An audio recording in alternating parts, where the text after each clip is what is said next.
Ya pasti dibilanglah itu karena Pak Jokowi tidak hadir, jadi tidak bisa dilihat ijazahnya kan. Oh, wartawan semua lihat ijazah saya gitu, karena akan berkurang polemiknya kan.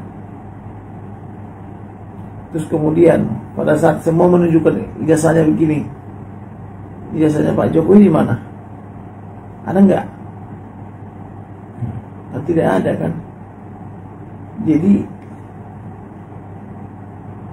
selalu dibikin kekurangannya. Kalau ijazahnya itu langsung dibuka vulgar, sebagai wali kota, sebagai gubernur DKI, sebagai presiden 2 kali, ini loh ijazah saya nih. Kalian langsung foto-foto dan publikasi, kan selesai persoalan. Dengan undang-undang transparansi informasi publik. Tapi sampai sekarang kan karena Pak Jokowi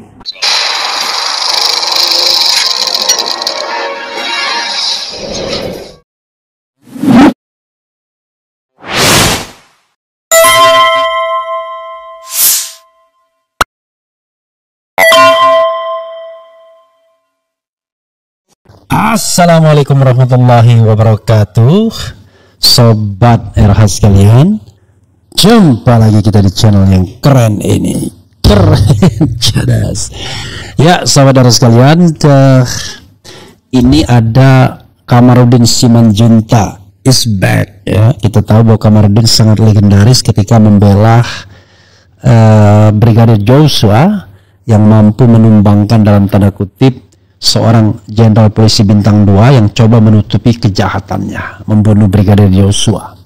Dan karena lantaran Kamarudin Simanjuntak dengan dukungan keluarga Joshua, sehingga kejahatan itu bisa terbongkar walaupun ujung-ujungnya nggak jelas ya. Maksudnya ya kalau nggak salah mereka-mereka yang dihukum itu udah balik lagi sekarang dalam line up. Kemudian termasuk juga seorang penasihat Kapolri yang konon ikut membantu rekayasa cerita Sambo tersebut, nggak diapa-apakan juga ya. Oke,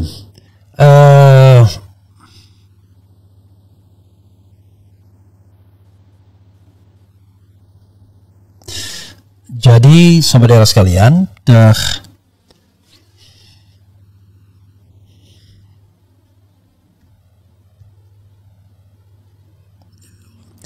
kita bacakan ya. Belai Rolls-Royce CS, Kamarudin Simanjuntak tantang Jokowi pamerkan ijazah asli, mengapa ya? Oke. Suara.com, praktisi hukum Kamarudin Simanjuntak ikut angkat bicara perihal polemik ijazah mantan Presiden Jokowi yang disebut-sebut palsu.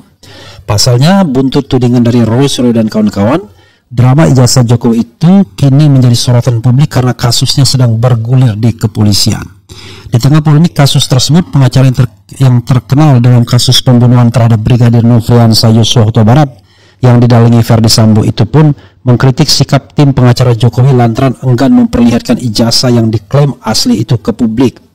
Tunjukkan aja kalau ada aslinya kan, biasanya difoto wartawan selesai. Tapi kemarin kan dia bilang ijazahnya asli, ada beberapa foto ijazah begini tapi Pak Jokowi tidak menunjukkan, ujar Kamarudin Simanjuntak dalam tayangan di channel YouTube Cek Kabar Online yang dipantau pada Rabu.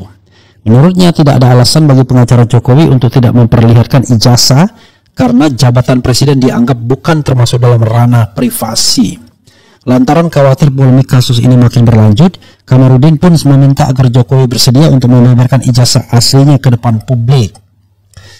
Jadi sebetulnya tidak beralasan kalau dibilang ijazah itu alasannya private, karena kan jabatan presiden itu kan bukan private, itu kan umum, ujarnya. Oke.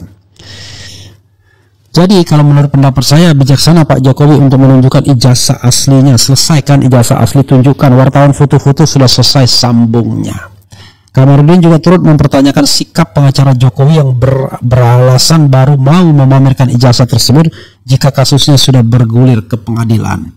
Terkait itu, Kamarudin pun menganggap semestinya hakim tidak perlu sampai turun tangan karena publik hanya mempertanyakan masalah ijazah Jokowi. Sebab menurutnya hal yang mesti dikedepankan adalah transparansi, karena drama ijazah Jokowi dianggap dalam perihal keterbukaan informasi publik. Apalagi dia kan dimasalahkan ijazahnya sewaktu masih pejabat, beliau kan jabatan presiden, ujarnya.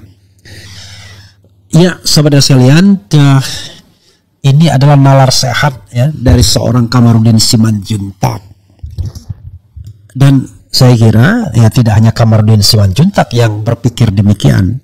Semua kita yang sehat pasti berpikir demikian. Ngapain sih soal ijazah ini disembunyikan?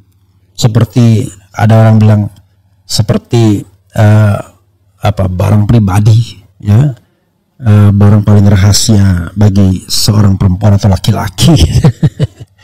Jadi Kamarudin mudah-mudahan bisa lebih lebih berpartisipasi juga untuk hal ini, karena aneh sekali rasanya ketika kita bicara tentang ijazah palsu atau ijazah asli ini, imajinasinya kemana-mana ya, termasuk misalnya menuding bahwa ini digerakkan di belakang layar dan lain sebagainya, atau dikait-kaitkan dengan macam-macam ya.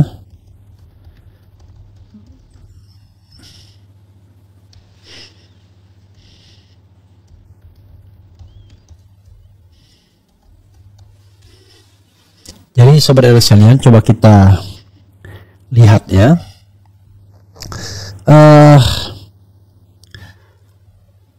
Coba kita lihat komentar sobat sekalian terhadap Kamarudin Simanjuntak ini. Apa yang disampaikan Kamarudin ini tentu bukan hal yang baru. Semua orang yang mengatakan ijazah palsu atau membahas ijazah palsu mengatakan demikian. Tunjukkan saja, kok nggak mau ditunjukkan sih? Alasan yang kalau ditunjukkan kemudian akan memunculkan chaos itu. Itu alasan yang paling menggelikan, mengada-ngada. Kok kalau ditunjukkan jadi chaos sih gimana? Kalau asli tidak akan chaos, kalau palsu barangkali saja chaos. Tapi itu kan makin menunjukkan bahwa Anda menyimpan kejahatan. Kan begitu. Kan sederhana logikanya. Kalau asli tidak mungkin chaos. Yang berkemungkinan chaos itu kalau itu palsu. Kalau misalnya palsu dan Anda tidak mau menunjukkan dari awal, berarti Anda menyimpan kejahatan. Kan begitu logikanya. Jadi semua orang mengatakan tunjukkan saja, tunjukkan Pak. Dr. Tifa sambil mendayu-dayu bilang, tunjukkan Pak. Jangan kemudian mau melakukan pinggirannya saja. Bangsa ini kan harus cerdas, ya, harus transparan, harus terbuka, harus demokratis. Masa minta ijazah ditunjukkan saja tiba-tiba diancam dengan pidana macam-macam, bahkan pidananya nggak tanggung-tanggung sampai 12 tahun. Kalau kita merefer pasal 35 Undang-Undang ITE, Undang-Undang nomor 11 tahun 2008. Oke. Jadi ini tudingan ijazah palsu ya. Ada agenda untuk turunkan reputasi. Ini ya, seperti ini ada judul sini. Agenda turunkan reputasi Jokowi. Ini aneh sekali ya. Reputasi apa yang mau dipertahankan ya? Kalau kita katakan tudingan ijazah palsu untuk menurunkan reputasi, ya reputasi apa yang ingin dipertahankan? Kan kita juga bertanya. Gitu. Kalau kita misalnya kaitkan dengan reputasi Jokowi di pembangunan misalnya, ya, saya mendapatkan data dari Awalul Rizki misalnya, itu dia bilang Jokowi gagal dalam melakukan pembangunan atau dalam masa jabatannya. Jadi prestasi Jokowi tidak lebih baik dibandingkan dengan prestasi SBY misalnya. Itu sesuatu yang faktual, nggak bisa lagi dibantah misalnya. Jadi kalau dibilang wah dia, jadi kalau kita mau melihat seorang pemimpin Indonesia, jangan melihat berapa panjang jalannya saja atau berapa panjang jalan tol. Itu sesuatu yang menurut saya menggelikan. Yang harus dilihat adalah ya, bagaimana indikator yang sifatnya memang bisa diakui. Sebagai contoh misalnya ya, pertumbuhan ekonomi era Jokowi tidak pernah mencapai target RPJMN yang ditetapkan dia sendiri. Coba bayangkan. Jadi jadi antara target dan realisasi selalu di bawah dari tahun ke tahun ya. Misalnya kalau kita mulainya tahun 2015 15 lah.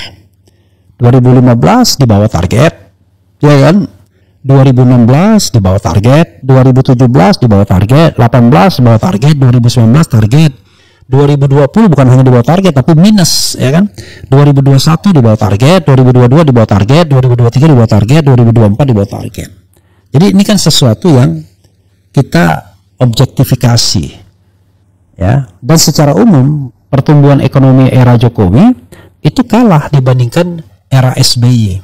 Jadi pertumbuhan ekonomi era Jokowi lebih rendah. 2015-2019 itu era SBY, era Jokowi itu cuma 5,03% per tahun. 2020-2024 3,42% per tahun. Sementara SBY rata-rata adalah 6% per tahun. Jadi itu yang harus kita pahami, ya. Jadi kalau misalnya dikatakan ingin ingin merusak reputasi Jokowi, reputasi apa? Ya, saya agak bingung tuh, reputasi apa sesungguhnya yang hebat-hebat banget itu. Tapi kalau reputasinya memenangkan Gibran dan Prabowo, kita tahu itu kemenangan dengan cara curang, dengan menggerakkan state apparatus, ya, state financial resources, kan, kemudian state facilities, kan begitu, ya. Jadi nggak berubah, itu aja yang dikatakan. Jadi sakit hati dan lain sebagainya. Jadi padahal masalahnya adalah ijazah ini palsu atau tidak, begitu persoalannya, ya. Tapi memang, ya, hebat tuh pendukung Jokowi ini, gagah sekali mengatakan bahwa itu karena sakit hati, karena residu pemilu dan lain sebagainya. Padahal orang hanya ingin mengetahui bagaimana ijazah ini sesungguhnya. Karena kalau sekedar residu pemilu, orang pasti protes sama Prabowo. Buktinya orang tidak protes sama Prabowo. Padahal Prabowo lah yang menikmati apa yang kalau memang benar bahwa pemilu itu curang. Tapi ternyata kan tidak. Itu artinya apa? Artinya orang, ya, bicara tentang ijazah palsu ini sudah sejak lama, nggak ada kaitannya dengan pemilu. Tahun 2022 ijazah palsu ini sudah mengemuka. Kenapa harus dikaitkan dengan pemilu lagi? Belum ada pemilu tahun 2022 itu ketika TPUA mempermasalahkan ijazah palsu, atau Bambang Tri mempermasalahkan ijazah palsu. Apakah Bambang Tri tim suksesnya Anies? Kan enggak. Apakah Roy Suryo tim suksesnya Anies? Kan enggak. Apakah Dr. Tifa tim suksesnya Anies? Enggak. Apalagi Rismon Siholan Sianipar. Ya, jadi soal ijazah palsu ini adalah soal yang sama sekali tidak terkait dengan pemilu kalau mau kita katakan. Ya, jadi kalau misalnya dikatakan terkait dengan pemilu, aneh sekali, di mana pemilunya, ya, soal ijazah palsu ini. Kalau soal impeachment, kita bicara beda lagi, itu pembahasan sendiri. Nggak bisa juga dikaitkan atau tidak dikaitkan langsung dengan pemilu. Nanti jawabannya harus lebih precise. Apa yang dimaksud dengan residu pemilu itu? Saya kira bukan soal residu pemilu. Kalau impeachment itu bergantung terkait dengan sosok Gibran yang dianggap tidak capable. Itu masalahnya. Bukan soal yang lain.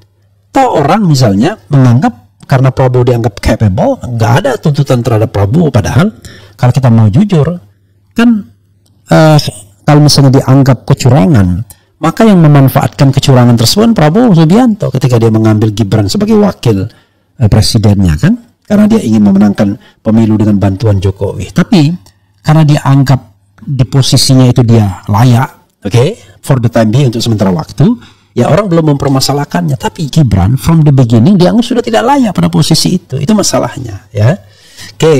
Kita bacakan, ya, Kamarudin is back ini. Ya, coba kita bacakan. Kamarudin Simanjuntak is back.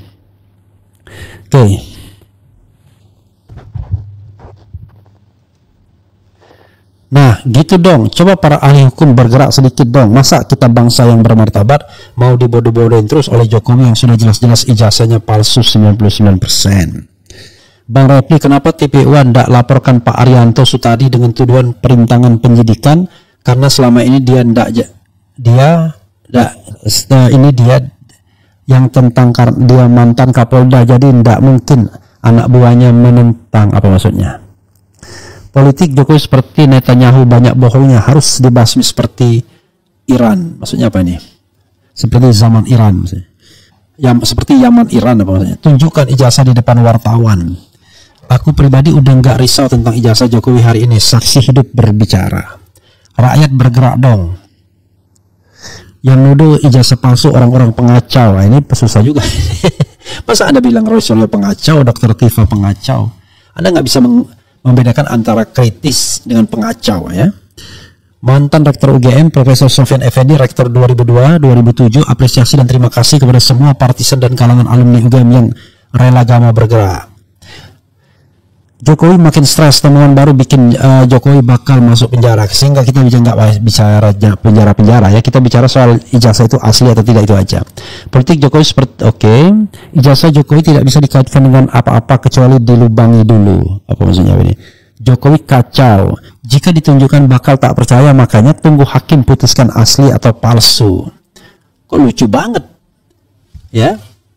Begini, kalau saya punya ijazah asli, saya tunjukkan orang nggak percaya, itu masalah loh, ya kan begitu. Tapi masalahnya ketika Anda tidak berani menunjukkan, itu justru aneh menurut saya, ya kan? Saya menyampaikan sesuatu, saya sudah mengkritik pemerintah sebelum saya diberhentikan sebagai komisaris BUMN. Itu jelas jejak digitalnya. Tapi Anda nggak percaya, Anda mengatakan saya kaum yang sakit hati, ya, baru berteriak setelah diberhentikan sebagai komisaris BUMN. Ya sudah, mau diapain lagi? Saya sudah sampaikan dan Anda nggak percaya, sudah. Tidak semua orang tidak percaya. Nah, sekarang pertanyaannya adalah, ketika Jokowi menunjukkan ijazahnya dan kemudian orang tidak percaya, Anda risau. Kalau Anda risau, itu aneh kalau menurut saya. Kalau saya nggak risau, menunjukkan sebuah kebenaran itu tidak membuat kita risau, ya kan? Itu. Sangat berpahala dan apresiasi kepada Bambang Tri dan Gus Nur, korban penjara bongkar kasus ijazah palsu, akan dikenang dalam sejarah demokrasi di Indonesia. Is it? Makai gelarnya nempel Insinyur Joko Widodo, padahal ijazahnya itu yang beri amar bahwa yang tertera namanya di ijazah berhak menyandang gelar dan memakai gelar di depan namanya. Aneh, padahal bangga dengan insinyur ya. Kemudian politik Jokowi seperti logikanya begini, nggak bakalan berani bahwa kopulusi kalau palsu. Apa ya? Logikanya begini, nggak bakalan berani bawa ke polisi kalau palsu. Pakai logika mana? Kalau polisi teman saya mau melindungi saya, ya berani saja saya. Gimana? Anda ingin menyesatkan orang, ya kan? Gitu. Justru itu sudah komunikasi dulu, gitu ya. Gitu. Kalau mau transparan dong ke publik, ya kan? Begitu.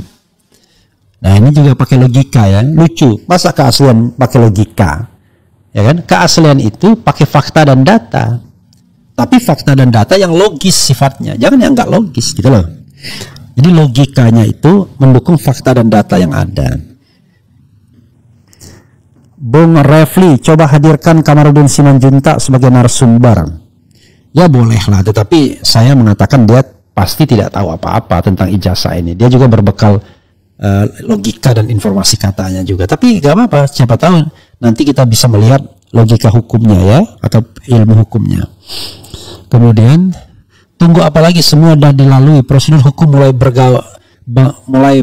bang apa Trigosur gitu-gitu aja mau kayak keledai, maksudnya apa nih?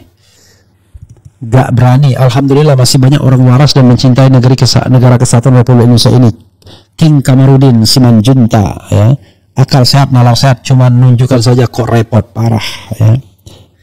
Polri minta direformasi.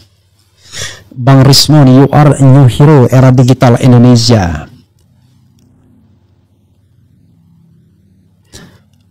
Kemudian apa lagi ya? Jamal, logika lu kacau ya.